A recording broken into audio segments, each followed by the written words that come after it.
What's happening with the tensions between the US and Iran? Donald Trump has claimed that Israel and Iran both want to make a deal. Here he is being asked by Fox News whether a deal with Iran would ever really stick.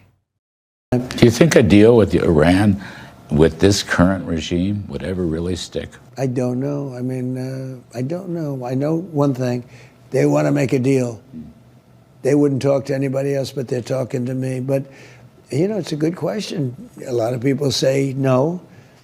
And I would say that I'd rather make a deal. It's got to be a good deal. No nuclear weapons, no missiles, no this, no that, all the different things that you want.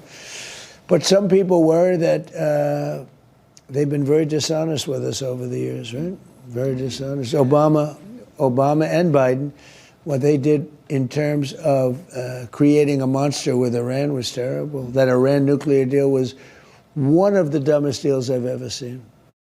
Michael Trump's reportedly considering sending more warships to Iran. Of course, Netanyahu's on his way to the White House for talks. What's going to happen here? So, Gabriella, he's going to take out the Iranian leadership. I personally can't believe, given everything that's happened in the Middle East, given everything Trump's done on the international stage, I cannot believe this president of the United States is going to make a deal with the Iranian regime. He knows, as Rubio knows, as Vance knows, that as soon as Trump and the Republicans leave office, any deal they do with the Iranians will be forgotten and extinguished by the Iranians. They don't fear Kamala Harris. They don't fear Gavin Newsom. They don't fear Jasmine Crockett.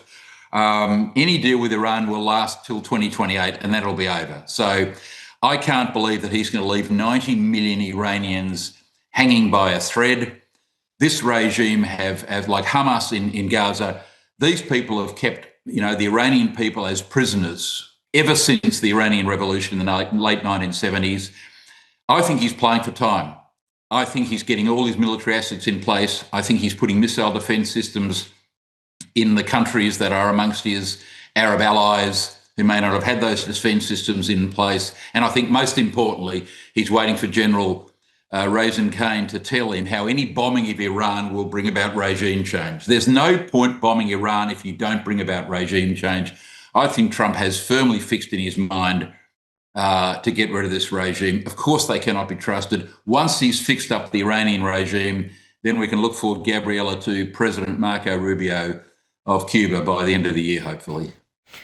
Well, we'll be watching it very closely. I want to get your thoughts on what's happening in the UK before we talk about Australia. Of course, Keir Starmer is under more and more pressure to resign. He's been in the top job for just 18 months and he's been in the firing line over his decision to hire Peter Mandelson as the UK's ambassador to the US, despite being warned about his ties to Jeffrey Epstein. What's your assessment of this and how much longer does Starmer have left? Well, not that much longer, but they've got to agree on a challenger. There's 5 or 6, potential candidates for Angela Rayner down in the list of people that want to take over. I think what we can say with certainty is this: Starmer's got zero chance of winning the 28 election. He won't get re-elected under any circumstances. Secondly, most politicians who fight to get to the top like he has don't want to give it away easily. He wants them to come and get him. He doesn't respect the people around him.